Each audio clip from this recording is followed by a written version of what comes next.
Welcome to the Enterprise Excellence Podcast, where our purpose is to help create a better future. Learn from our world's experts how to improve your organisation sustainably. Learn how to achieve and sustain an excellence journey for yourself, others, and the planet.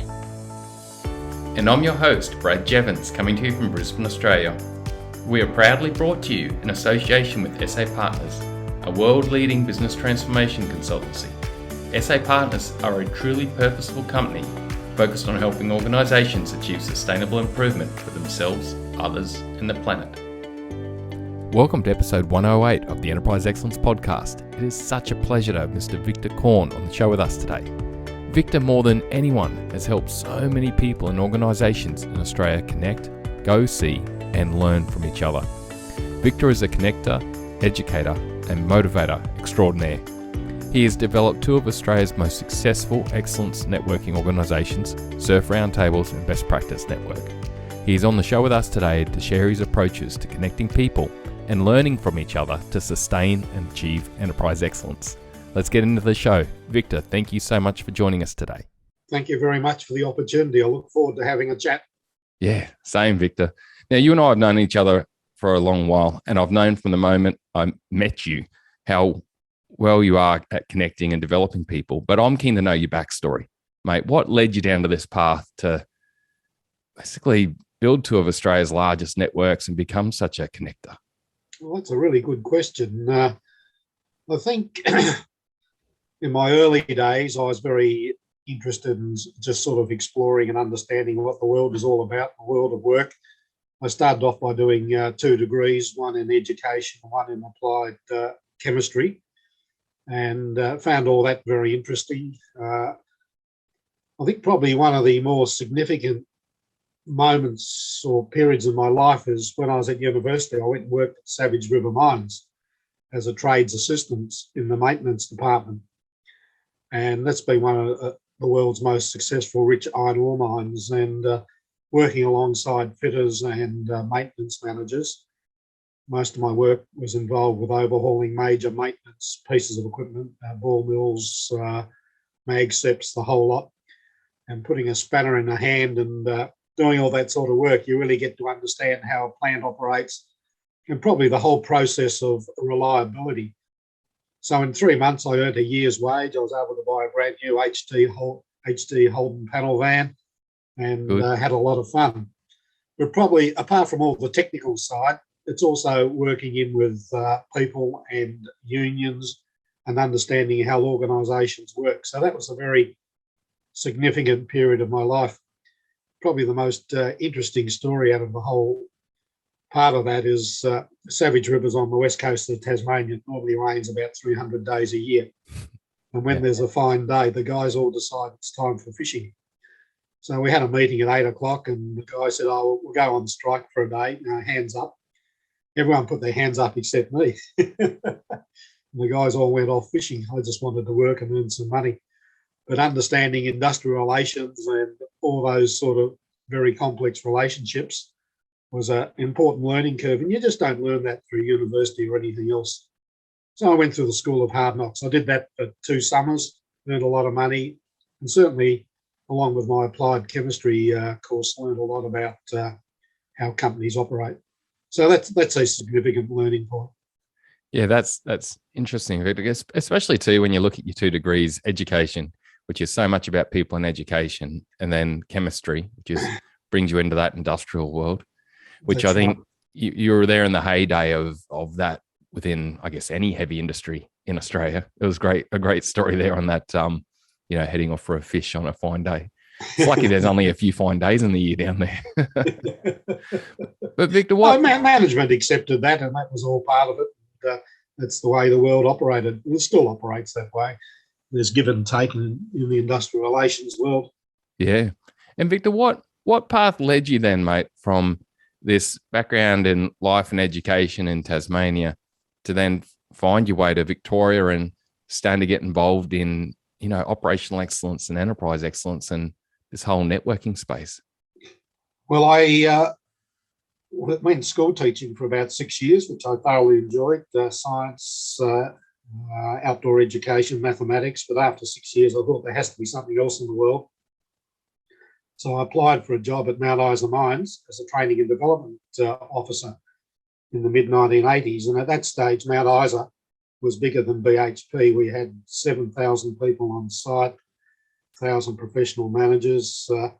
Our training department was the size of a TAFE college with a budget of $10 million. So I got heavily involved with training and development from senior managers right through to apprenticeships and graduate programs. We had 400 apprentices.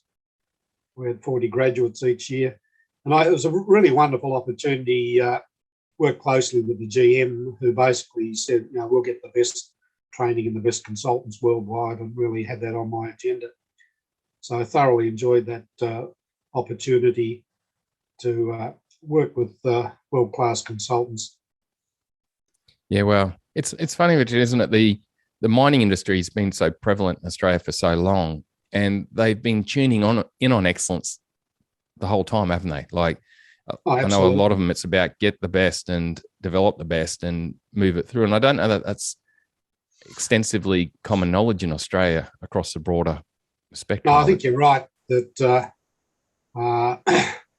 they spent a lot of money on graduate development programs. If a young mining engineer started, it was a 4-year development program where they had specific job rotation, lots of training, and lots of feedback and coaching over a 4-year period. And after 4 years, they either went into a technical role, into a further management role.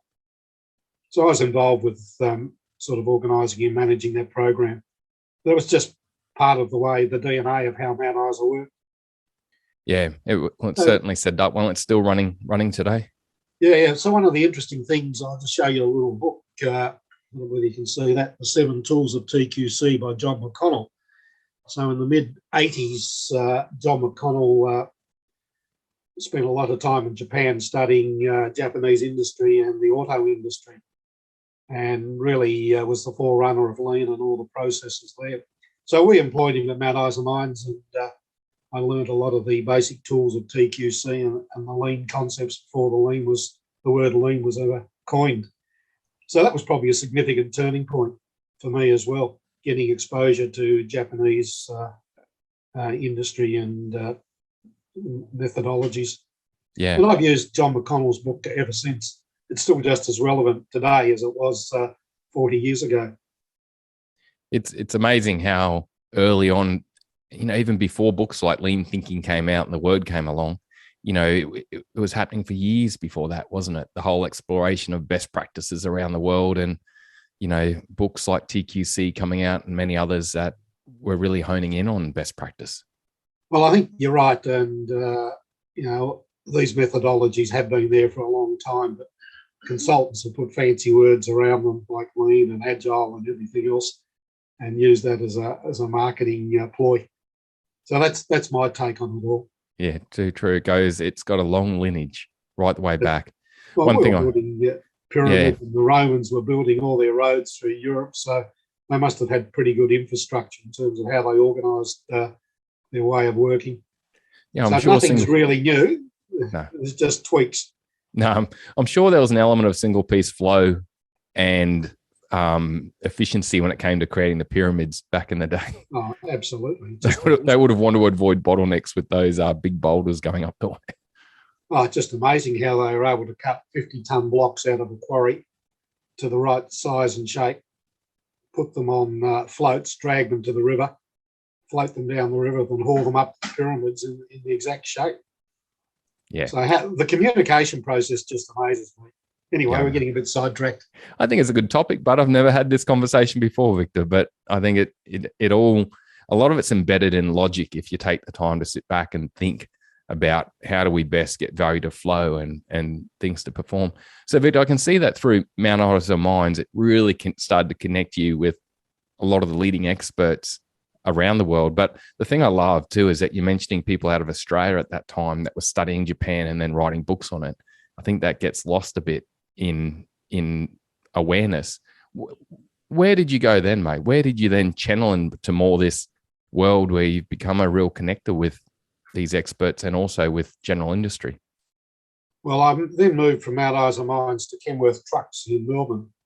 And Kenworth Trucks is the leading manufacturer of obviously trucks in the world. So that was a very interesting exercise as well. And Kenworth, their DNA is just building quality into their trucks all the time. And I've also had the opportunity to connect with Kenworth through various associations right up until now. And their story really hasn't changed. Very strong on people development, quality, and processes. Yeah.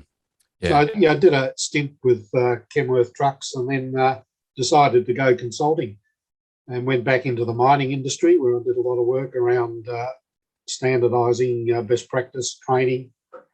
One of the more interesting assignments was in about 1990. I worked with Renison Tin Mine on the west coast of Tasmania.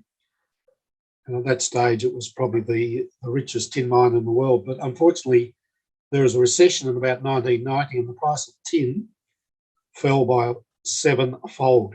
Wow. And the company actually closed down because they couldn't afford to pay their workers. And in those days, underground workers were earning like $150,000 a year, which was an astronomical amount. So the mine actually closed down, and some months later, some of the managers got together and said, look, we could restructure and we could open the mine up with totally different working conditions.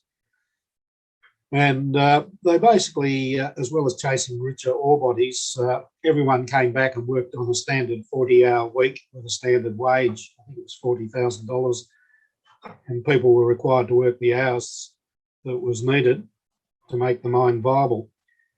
Most of the traditional old-time miners took a package and left, so they had to get a whole lot of new people in mining and metallurgy. And I was actually employed for a year to help them develop their training processes. So that was quite interesting in terms of a culture change and working with the management team for a year. So that was a significant point as well. Yes, and the tin mine is still working today. I mean, we turned the tin mine around and it's still a viable tin mine 40 years later. That's awesome. It took that significant change in working conditions and approaches. Yeah. And then you've got these jobs ongoing in that region, which for those that don't know Tasmania, it's a smallish island, but big in relation to many countries, in size. But it's got a very dispersed population, doesn't it? Like there's a lot of areas that can struggle for work in Tasmania. Yes, but I think agriculture is coming back pretty strongly these days, particularly with climate change and moving into colder climates to make agriculture sustainable. And it's got a strong fishing industry as well as a mining industry. Nice. So, Victor, I can see this real trend in education, but also learning and best practice. And I'm sure you brought that into every part of the education that you did, every organisation you worked with. So let me hold you there. So I went back and consulted within the mining industry for about 10 years. And most of it revolved around developing standard work practices, particularly with underground mining operations. And believe me, I'm not an expert in that, but what I was able to do was to get the best operators together and say, well, what is the best way of, using a drilling rig or opening up a shaft or a mine? I just captured their ideas, standardised it, which probably was never done, in a very simple manner. And then we asked the best operators to be trainers and assessors. So there's a huge degree of engagement and involvement. So I did that for about 10 years. That's neat. It's with various mines right across Australia. A great approach, Victor. Like really, if you've got no standard there, but there is a standard, isn't there? It would be more that trade type approach that's happening. Yeah, but the way you engage, the best operators on the best shifts were never given an opportunity to collaborate about how do you perform this particular process. They were just told to work 8 hours a day, and that was it. They never met each other. So taking them off shift and putting them in a room and getting them to discuss and talk about and share their experiences really worked very well. Yeah, it would have helped. It would have helped no end, I bet, for the mine also, getting that best practice standardized and spread more broadly. So that's sort of part of my early background. But that I worked with a number of major mines right across Australia for about a 10-year period, fly in, fly out. Yeah, neat. And Victor, where did it then start to branch into, surf roundtables and getting involved in these more broader networks across many companies? Because it's the trend of your career sounds to have that common thread of educating, developing standards and excellence, helping people, connecting people and creating best practice. Well, I think I always, right from the word go, realised that you had to go out and benchmark with other organisations, even in education. And then in mining, we used to go and visit other mines, other processes. Even at Kenworth Trucks, I can remember getting actively involved in benchmarking with Toyota and Nissan, Holden and Ford, just going to look at their processes and inviting those engineers back to look at our processes. So I was always sort of doing that as part of our work in terms of trying to establish not only a standard work practice, but a better way of doing things. And getting other people's ideas, particularly from other industries, always found valuable. So that sort of led me to surf roundtables. I happened to meet Bill Holmes, who was the owner of the business, at an event somewhere, and he said, "Are you interested?" Sure. So got a really good start and developed the Victorian network. And we ended up with 65 manufacturing companies involved in that network, with site visits, Gemba walks, networking dinners, getting people to collaborate. So I thoroughly enjoyed doing that. We ran a lot of conferences as well, which is also a very good vehicle for getting people together. Yeah, it's impressive getting that network. And we're talking within Victoria when you did that 65, wasn't it? Which is that's right.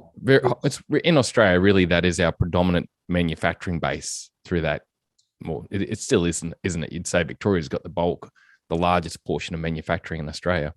Yes, but I think New South Wales is becoming pretty predominant as well. The sad thing that happened in Victoria is we lost the car industry, which was a real shame, because most of our best leaders in manufacturing came out of the car industry. They had a very good learning background and then dispersed into other industries. So we've lost that, and we lost all the first and second tier suppliers. So I see a very big decline.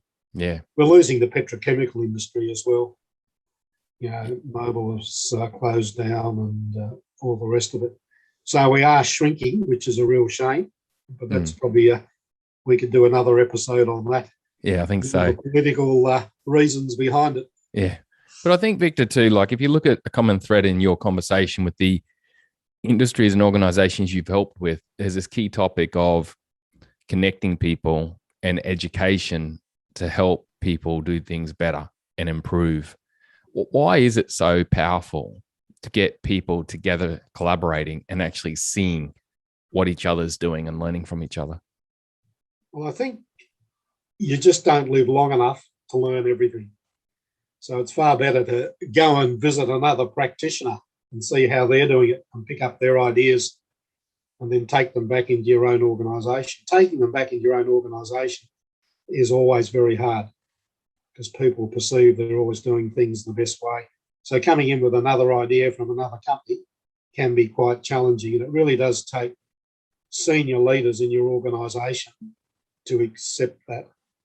In fact, the very best companies I work with in Victoria were people like Toyota and Denso and so on, world-class organisations who also realised there were better ways of doing things. So just getting your people out, coming back with a very structured process. It's no point just going to do a visit, coming back with a structured process where the ideas are captured and written down and particularly presented back to the management team. Okay, we went off to company X. This is what we learnt, and this is what we can possibly apply in our own organisation. So Doug Rickaby, who was the operations manager at Toyota, had a very structured process for capturing ideas when people came back. So that has to be part of the whole process. Victor, with it, like, that's really good learning and insight that you're giving there, that, you're saying that the organizations that did it the best, they had people from different areas of the business go to another organization, maybe as part of SIRF, roundtables, or I guess even in your career when you were just, running site visits. That's and right. there'd be a structured process for them to bring it back and present it to senior executives and leaders. Like, Correct. why is that so important? And why is the senior leadership so important in this to actually get some results out of visits and tours and things like that? Well, I think the senior leaders have got to give people permission to go and do it, and then to bring those ideas back, and for those ideas to be accepted back into the organisation. And they've got to, I guess, emotionally support the people. It can be very difficult to bring another idea back and say, hey, we can do things slightly differently.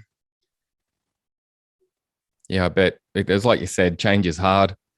And to do anything different takes a lot of energy. And I guess if you don't have that senior leadership backing it and throwing energy at it, there's a high likelihood it won't stick.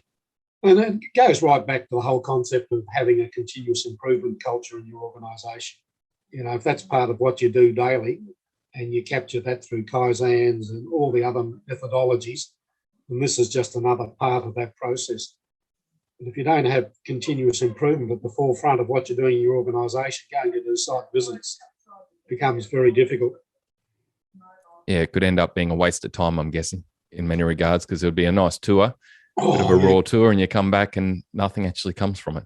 Can be extremely frustrating. Yeah. For people to go somewhere and come back and no one's prepared to listen. Yeah. Okay, so the site visit was fun and interesting, but let's get back to work as normal. And I'm also too guessing, Victor, a lot of the time, maybe things do come back and they get implemented, but if there's not the backing from the top, they rapidly dissipate back to previous habits and approaches. Correct.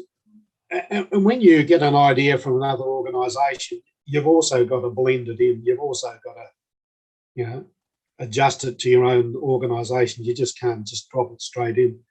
So a lot of it is psychological in terms of, approach and methodologies and so on. There could be a better way of doing things. Let's get people together. Let's discuss it and go from there. That's a great advice, Victor. Like, I guess what I'm hearing you say is that, bring back an idea, but then collaborate with senior leaders, but also people around you, peers, and I guess a cross-functional team, and look at what does this look like in our culture, with our systems, with the way that we work, what's our language for it? And I guess you got a lot better chance of it being adopted. Correct. Yeah, you're absolutely right. So it's a whole process and methodology that organisations need to adopt. Yeah. Victor, I've seen it so much in my career, and I've been part of it, mate. I'm a bit of the kettle calling the pot black here. It's that, I've read a book or gone out somewhere and seen something and come back and used the jargon and, thought, let's just apply it by the book. And everyone just feels like you're forcing something from some other country or some different area on them, and it just does not gel. No, you're right. And probably the secret to all this is to get the operators out. It's no point sending a manager out who comes back and talks to the operator and says, hey, someone over the road is doing something better, or the operator won't wear that. But getting the operators out to talk to other operators and getting that connection working is probably the most powerful way of doing it. Or frontline staff. So it's not only for managers, it's the frontline staff that have to be actively involved in that process, and giving them the confidence to go out and come back and try and implement those ideas. Yeah, that's great advice, Victor. Because everyone in Australia, there's a culture of very little power distance, isn't it? We don't typically accept a leader having a lot more power over us in Australian culture. So engagement at all levels is critical, because otherwise it can create bad outcomes culturally, can't it, Victor? Yeah, well, look, that's another topic for another day, but respect for your frontline operators is probably the most powerful tool I think managers have got. And respect goes a lot more than just being nice and saying hello to them. You've got to value 20 years of experience of how I do my job, how I can make my job better, who else do I need to work with. So it goes right back to managers being coaches and treating your frontline workers as business partners. And it's a significant mindset change that I don't think we've achieved yet in Australia. No, I think we have in sport, but we haven't achieved that in businesses yet, organizations, I don't think. And it takes a structure and a process and a skill set from senior leaders to get that process happening. Mm-hmm. Yeah. And once you get that respect and engagement with your frontline people, then change becomes significantly easier. It's that topic, Victor, has blown my mind many a time, where I remember once I came into a warehouse where there's a real us and them culture and real anger and hate between leadership see the frontline as idiots and the frontline see leadership as idiots. And, you've got frontline guys there who do up hot rods and muscle machines and all sorts of cars at home that are insane.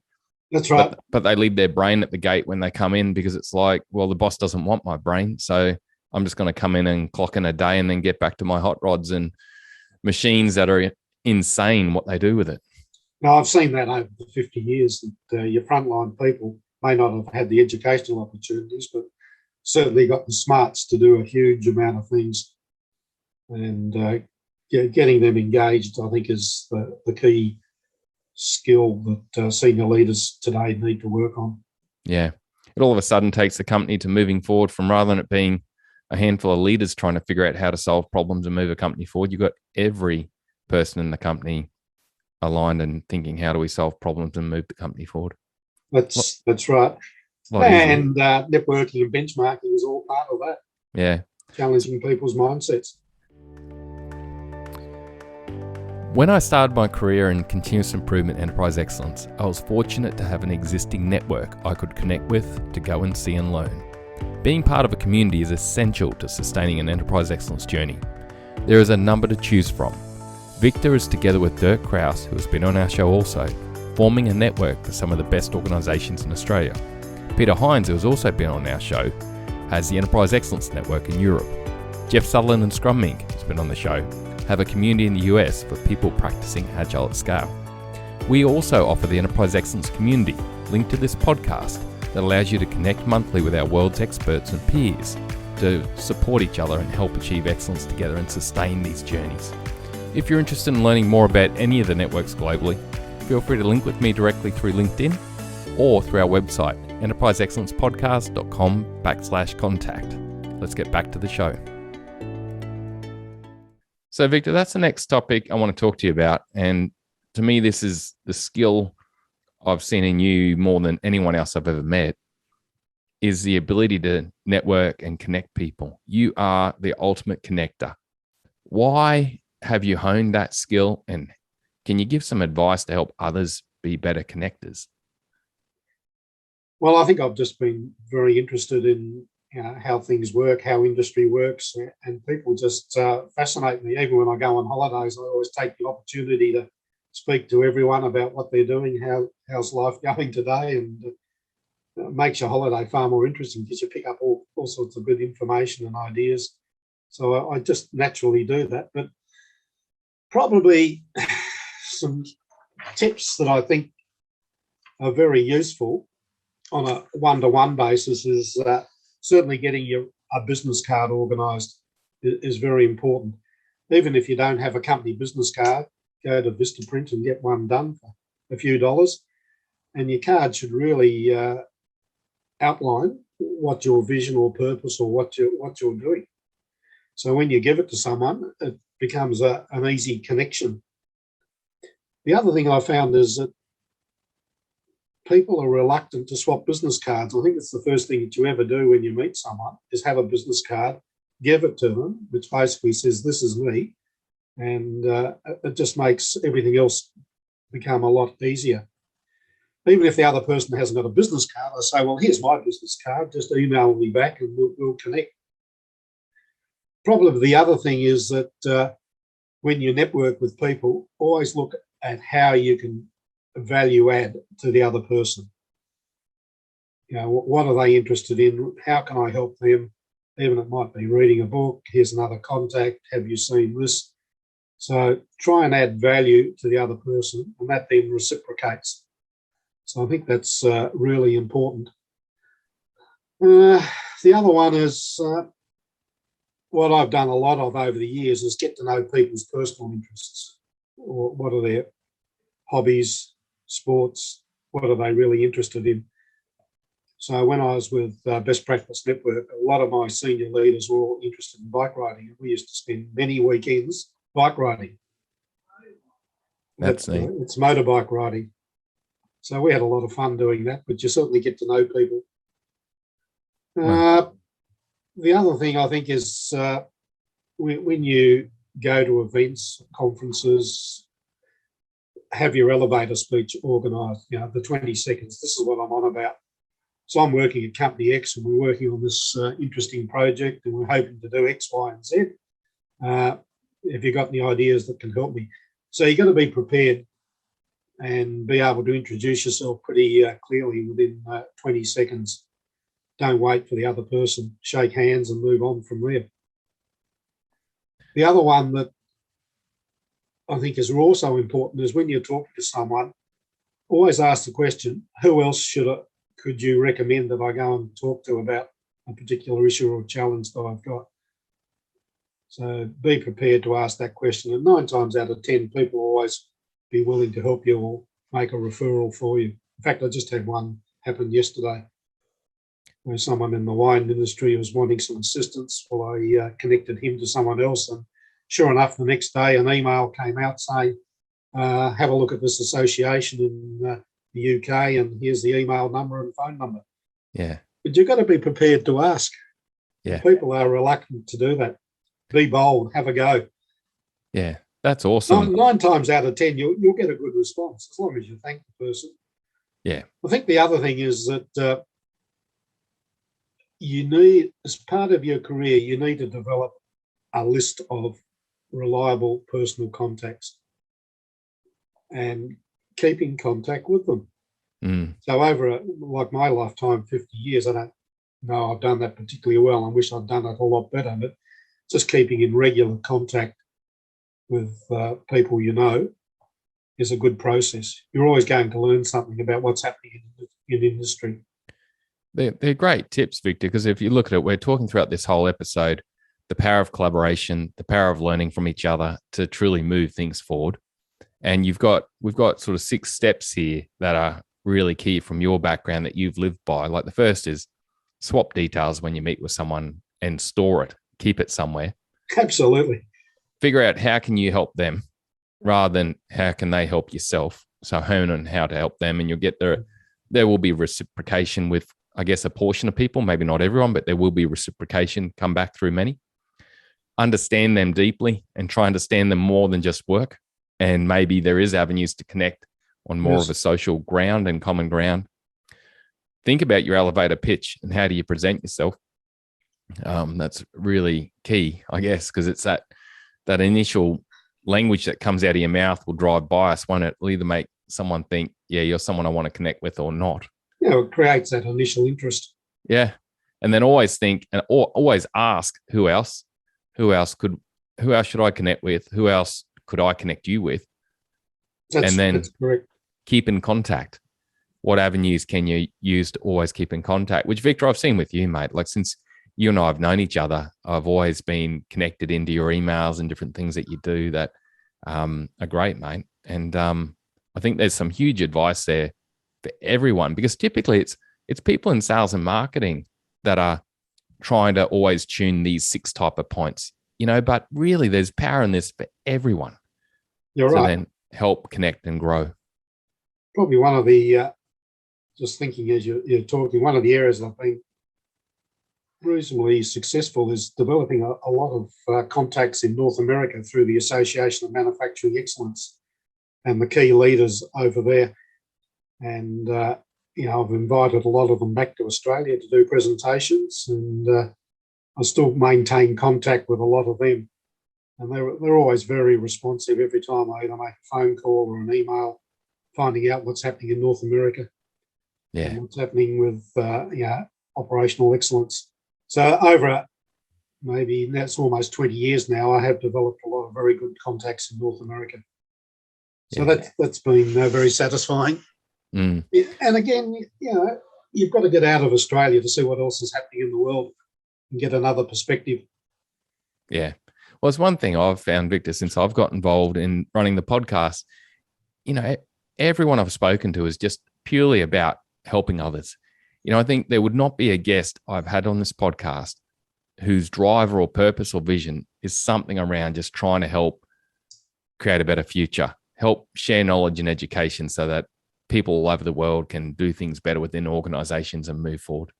Yeah, and I agree 100% with you. All my contacts would have that as their personal mission. If someone needs a hand, well, here's some help free of charge. There's usually not $1 attached to it.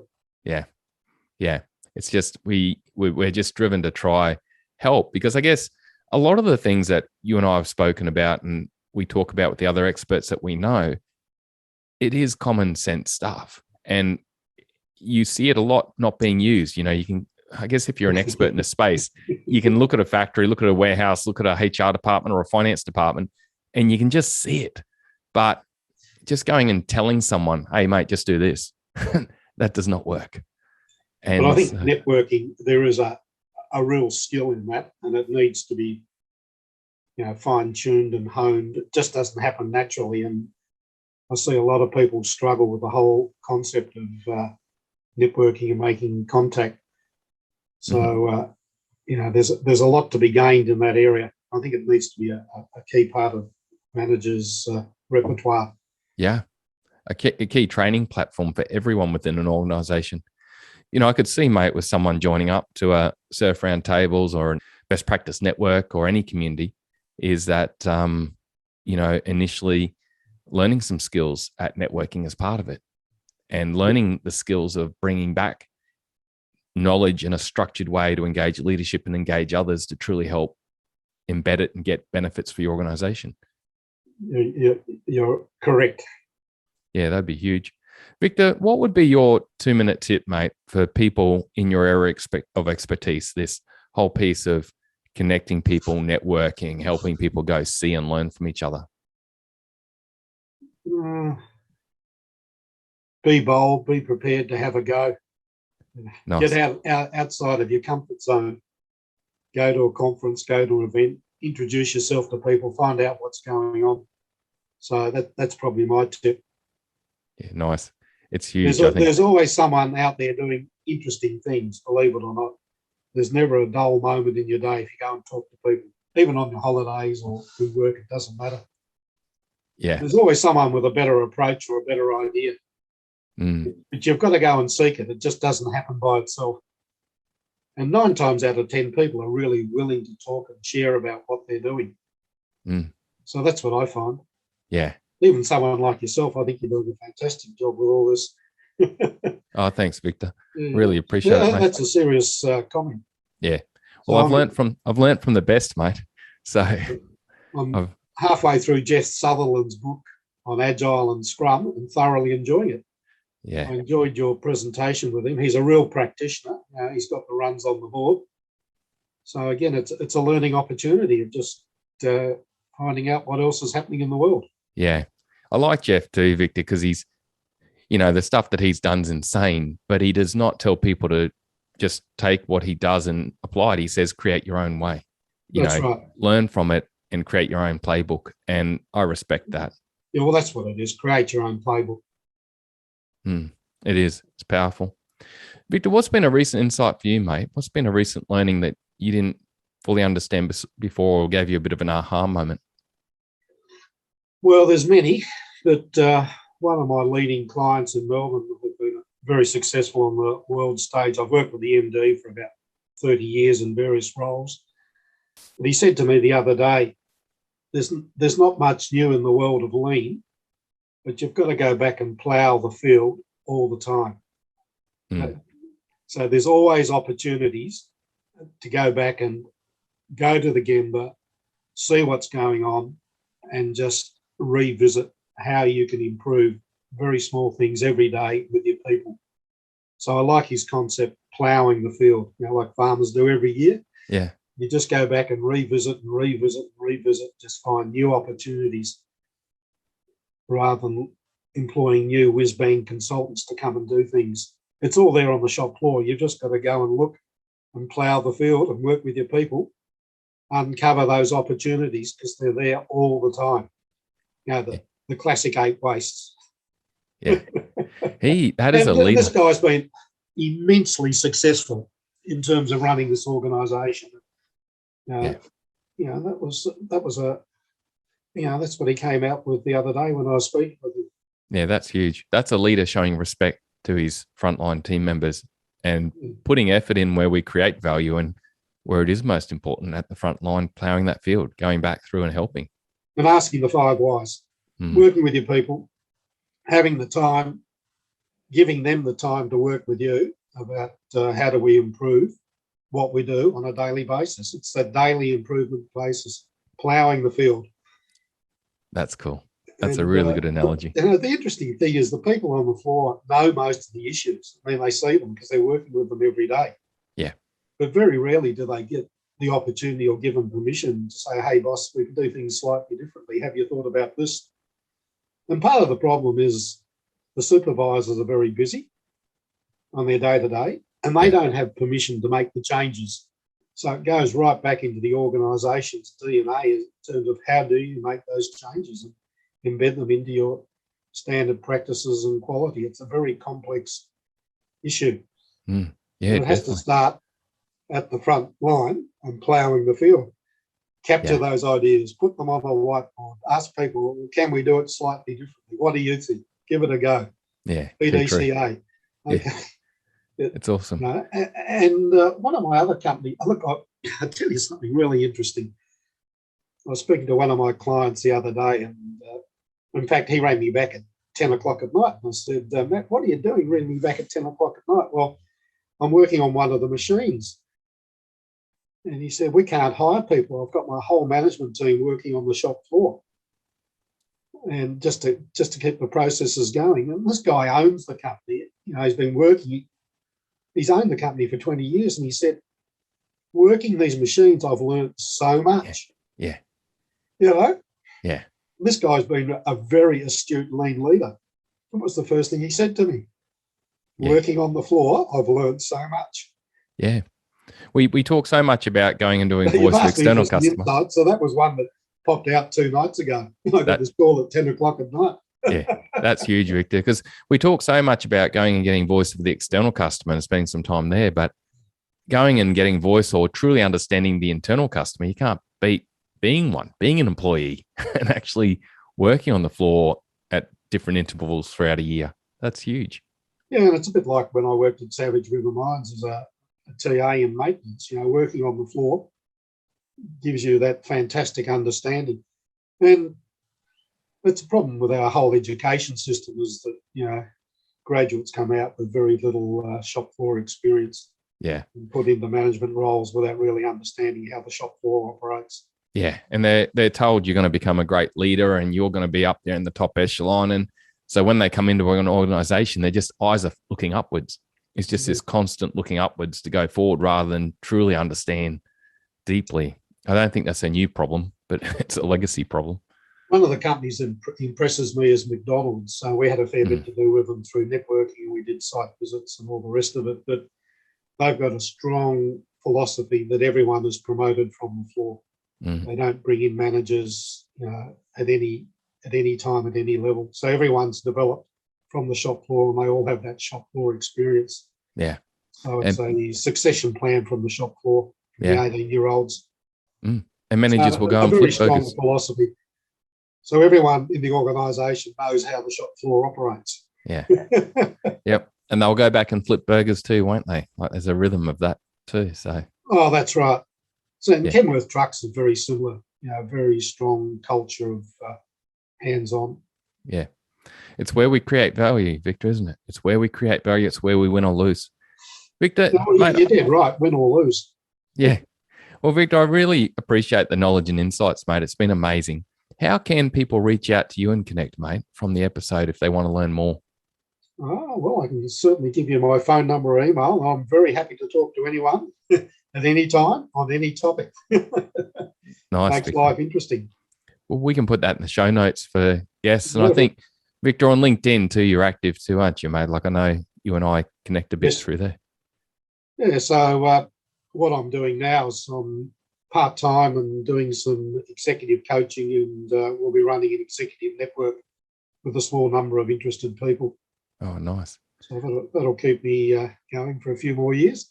Yeah, a premium network of, connecting still, Victor. Still connecting going forward, which is amazing. That's right. Well, mate, thank you so much for your knowledge and time, Victor. Thanks for helping us create a better future, mate. Talk soon. Okay, thank you very much. It's been a great opportunity. Best Cheers. of luck, mate.